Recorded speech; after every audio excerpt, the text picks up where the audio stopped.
Black Hat hacker ini adalah hacker yang paling melanggar undang-undang di undang-undang dimanapun gitu, karena dia punya kemampuan peretas, dia melakukan peretasan untuk demo. Jadi kita mencoba bikin sendiri, sistem sendiri, kemudian coba kita serang sendiri gitu. Kemudian kalau kita menemukan celah keamanan, coba diperbaiki sendiri. Nah, nanti kalau udah expert bener, menjadi konsultan cyber security, konsultan keamanan gitu. Halo Sobat Cyber, dimanapun Anda berada, semoga semuanya selalu dalam keadaan sehat walafiat, lahir dan batin, dan dijauhkan dari COVID. Sobat Cyber, ini buku yang keren banget nih, Enemies of the Intelligence. Dari bukunya dari CIA. Ternyata di Amerika, hacker itu juga menjadi salah satu musuh dari negara. Tetapi, Sobat Cyber tahu nggak? Tidak semua hacker sebenarnya jahat. Nah, kita akan berbicara kali ini, tipe-tipe hacker itu apa saja sih gitu, dan apa yang mereka lakukan, apa motif mereka gitu, apakah yang mereka lakukan melanggar undang-undang, akan kita bahas setelah yang satu ini.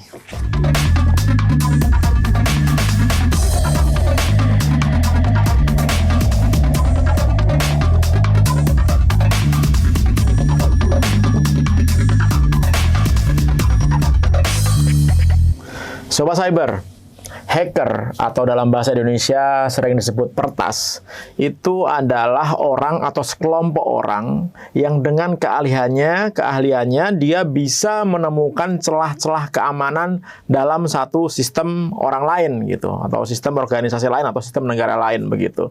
Nah, hacker ini macam-macam. Ketika dia menemukan celah keamanan, kadang-kadang mereka menggunakan itu untuk kepentingan pribadinya, atau dia melaporkan kepada si pemilik sistemnya untuk diperbaiki begitu, atau memang dipakai untuk nyoba-nyoba aja, dipakai untuk show off bahwa dia ini mampu menampangin namanya itu di forum-forum internet atau di forum-forum komunitas hacker dan lain-lain begitu. Nah, ada macam-macam hacker di dunia ini, akan kita bahas satu persatu. Sobat Cyber, yang pertama adalah Black Hat hacker. Kenapa namanya Black Hat? Karena hacker ini biasa hidup di dunia hitam gitu. Jadi Black Hat hacker ini hacker yang bertopi hitam gitu. Kenapa ada namanya hat? Karena macam-macam nanti ini kita ngomongin nih. Ada black hat, ada white hat, ada gray hat, ada green hat, ada purple hat, dan lain-lain. Kenapa kok pakai hat? Kenapa kok pakai topi gitu? Nah, karena ini sebenarnya istilah hacker itu terinspirasi dari film yang ada di Amerika, film kuno begitu. Zaman dulu itu ada orang jahat dan ada orang baik. Kalau orang baik itu pakai topi warna putih, kalau orang jahat pakai warna hitam gitu. Jadi ada yang black hat, ada yang white hat gitu. Nah, ini sekarang diambil untuk menamai hacker. Nah, Black Hat hacker itu adalah hacker yang tujuannya adalah mencari keuntungan, melakukan peretasan, pencurian data, kemudian pengkopian data, pengerusakan sistemnya orang lain, begitu. Yang tujuannya adalah untuk mengambil data orang lain, mengambil keuntungan secara ekonomi, kemudian merusak sistem orang lain sehingga orang lain ini collapse sistemnya, begitu. Atau dia minta tebusan menggunakan ransomware. Nah, Black Hat hacker ini adalah hacker yang paling melanggar undang-undang di undang-undang dimanapun gitu, termasuk juga undang-undang yang ada di Indonesia gitu. Nah, di Indonesia ini ada undang-undang ITE pasal 30 ayat 1, 2, dan 3 gitu, yang isinya itu siapapun yang melakukan akses ilegal kepada sistem orang lain begitu, itu ancaman hukumannya itu nggak main-main, antara 6 sampai 8 tahun penjara. Hukumannya antara 600 sampai 800 juta rupiah gitu. Sehingga harus hati-hati kalau kita nyoba-nyoba melakukan scanning atau melakukan aktivitas ke sistemnya orang lain. Balik lagi ke black hacker. Nah, black hacker ini banyak dicari-cari oleh bukan hanya perusahaan-perusahaan yang dirugikan gitu, tapi juga oleh negara. Contohnya beberapa waktu yang lalu FBI di Amerika itu memberikan hadiah 10 juta dolar.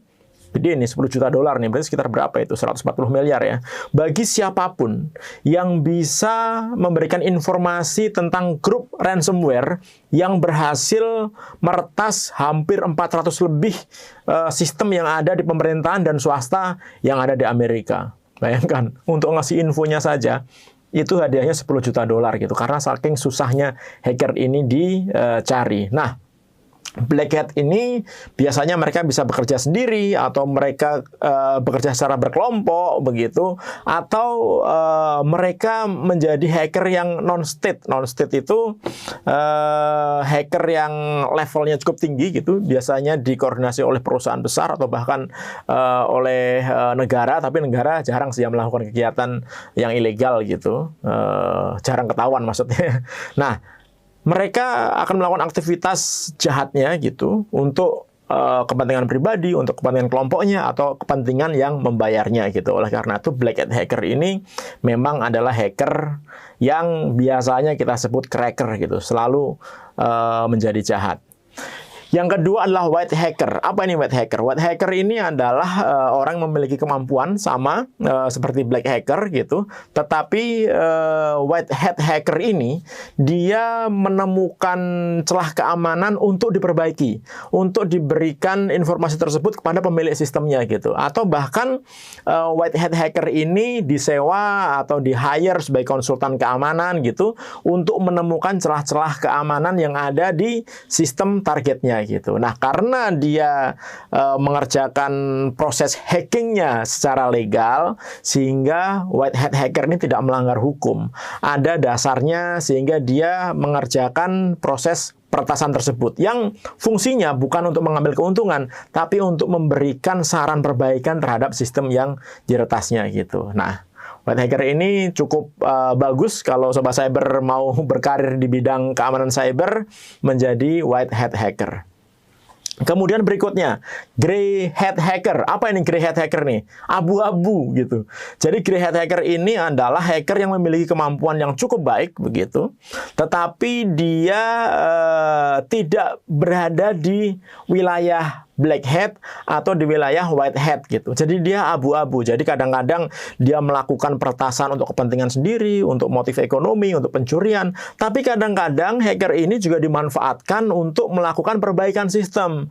Digunakan kadang-kadang direkrut pemerintah untuk membantu pemerintah melakukan proses-proses hacking ke misalkan sistem yang pengen dilihat oleh pemerintah gitu. Jadi grey hat hacker ini wilayahnya abu-abu. Tapi kepintarannya itu tidak jauh berbeda dengan black hat hacker atau white hat hacker gitu. Nah, ngomong-ngomong kalau kita berbicara masalah kepintaran gitu, itu ada levelnya hacker yang memang cukup tinggi gitu.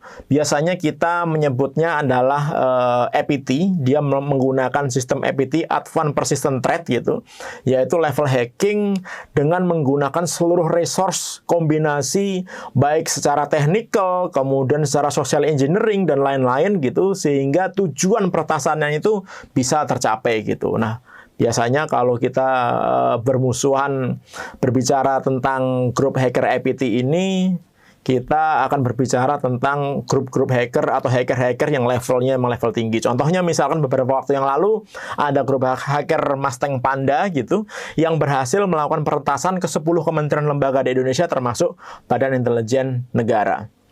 Sobat Cyber, berikutnya setelah grey hat hacker itu ada red hat hacker gitu. Apa itu red hat hacker gitu? Topinya merah, bukan Linux red hat ya. Bukan gitu. Red hat hacker ini adalah orang gitu, peretas seorang atau kelompok orang gitu yang melakukan peretasan untuk apa ya? Untuk melakukan balas dendam gitu. Misalkan kita nih di Indonesia ternyata karena kita bermasalah misalkan dengan Australia atau dengan negara lain begitu, kemudian ada beberapa serangan ke negara kita. Nah, red hat hacker ini dia akan berkumpul atau dia sendiri gitu melakukan balasan gitu, balas dendam. Jangan macam-macam ya. Kita ini di Indonesia juga bisa balas serangan-serangan Anda gitu. Nah, ini biasanya kalau red hat hacker itu melakukan serangan balas dendam. Ini bisa ilegal atau bisa legal juga gitu. Ilegalnya itu kalau dia melakukan sendiri gitu. Tapi kalau legalnya kalau misalkan red hat hacker ini bekerja di dalam lingkup pemerintahan gitu. Nah, ini sifatnya adalah legal gitu.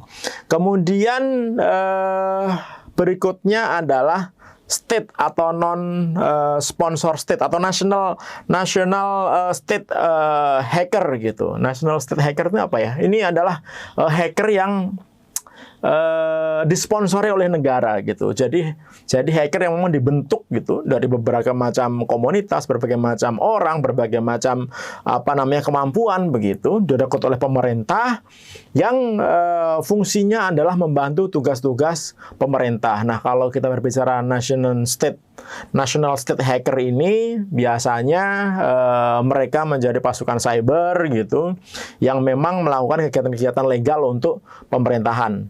Legal ya, bisa jadi ilegal juga sih, kita nggak tahu gitu. Tapi dia di-hire oleh pemerintah, dan karena dia di-hire pemerintah, ya harusnya dia tidak melanggar hukum yang ada di satu negara gitu.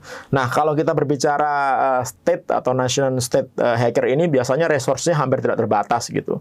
Banyak negara-negara yang juga melakukan perekrutan terhadap hacker-hacker ini. Mereka membuat pasukan cyber, mereka membuat pasukan hacker gitu. Contohnya di Cina, di Korea Selatan, di Jepang, di Amerika begitu, yang memang dikoordinasi oleh pemerintah. Di Indonesia ada nggak ya? Di Indonesia mungkin ada, tapi belum terpublikasi begitu, karena secara gamblang gitu, belum ada satu institusi pemerintah pun yang bilang bahwa kita punya hacker gitu, kita punya pasukan hacker gitu, belum ada yang berbicara seperti itu.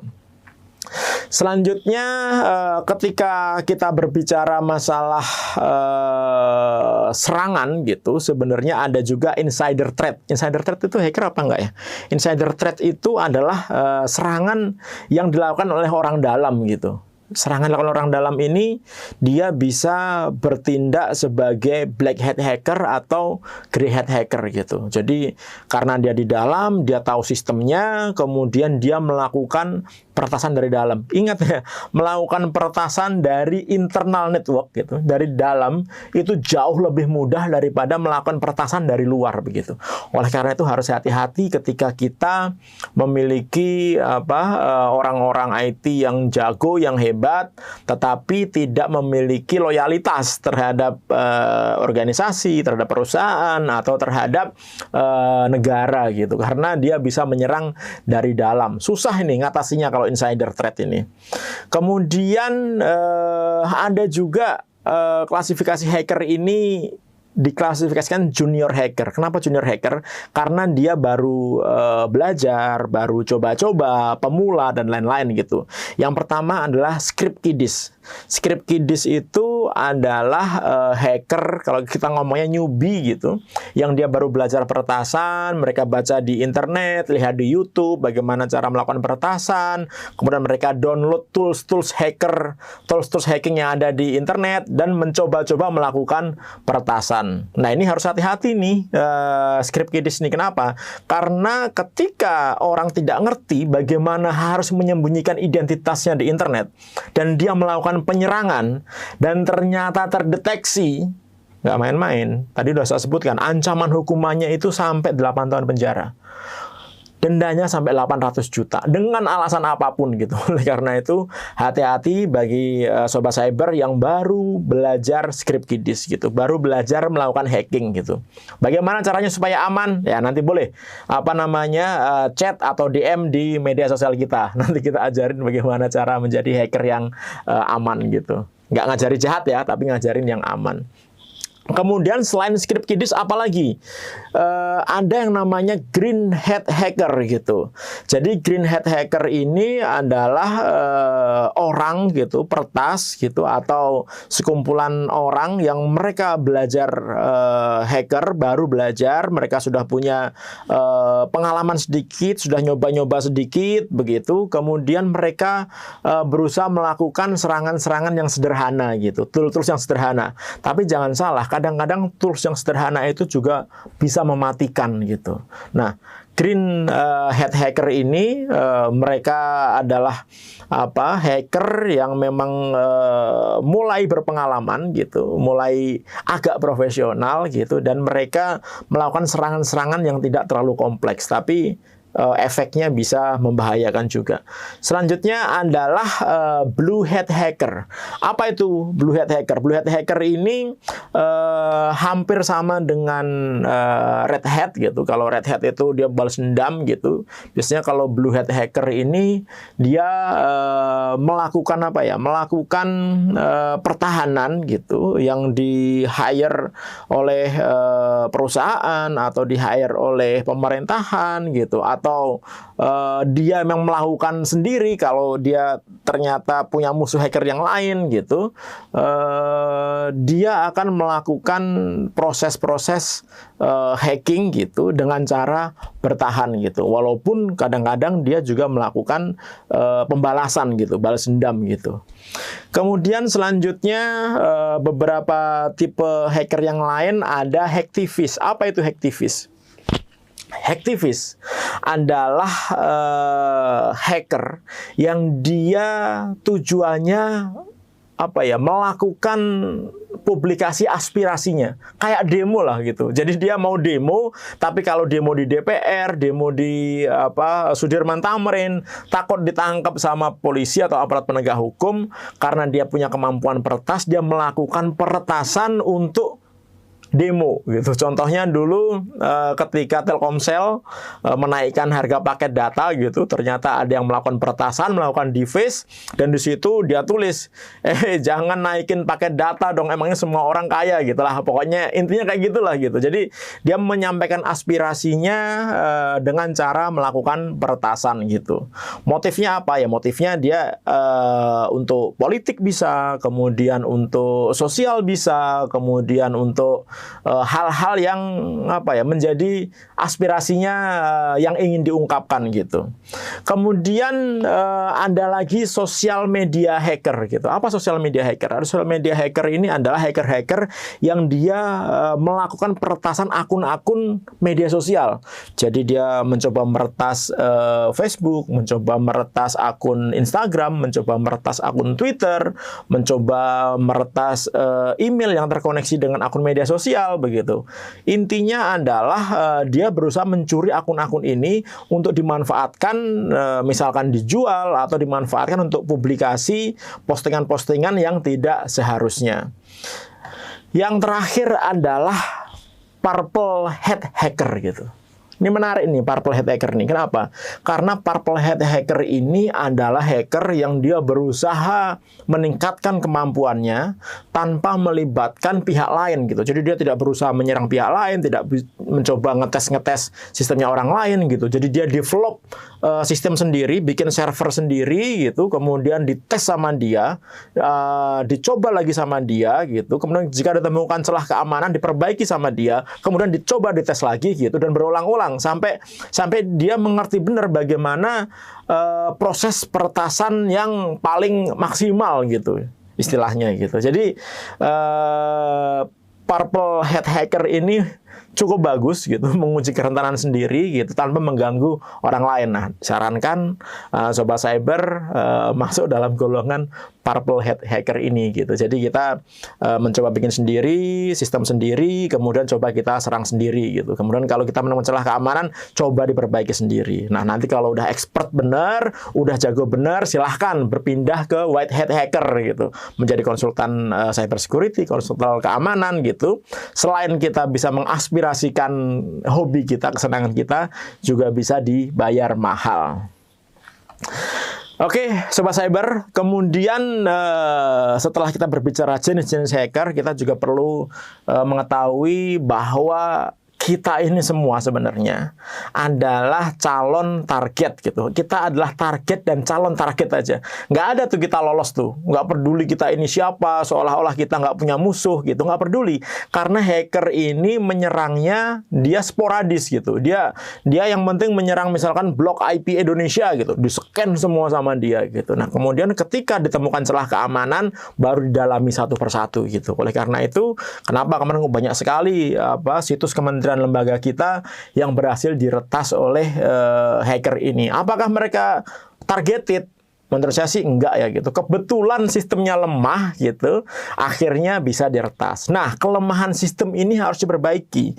Kelemahan sistem ini harus ditingkatkan keamanannya supaya apa? Supaya bisa hacker proof gitu. Walaupun tidak ada sistem di dunia ini yang 100% benar-benar aman gitu. Tapi minimal kita bisa mencegah tindakan hacker-hacker itu ketika mereka menggunakan kemampuannya untuk melakukan peretasan ke sistem kita. Dengan cara apa? Ya, teknologinya kita harus benar, pasang firewall, ada web application firewall, kemudian pasang routernya harus benar, kemudian kita harus pasang IDS, Intrusion Detection System atau Intrusion Prevention System harus benar, pasang antivirus, kemudian pasang anti malware, selalu update sistem operasi dan lain-lain gitu. Banyak caranya yang bisa kita lakukan. Yang kedua adalah masalah SDM, upgrade SDM-nya gitu. Karena SDM ini tidak bisa hanya belajar dari YouTube, belajar dari buku gitu.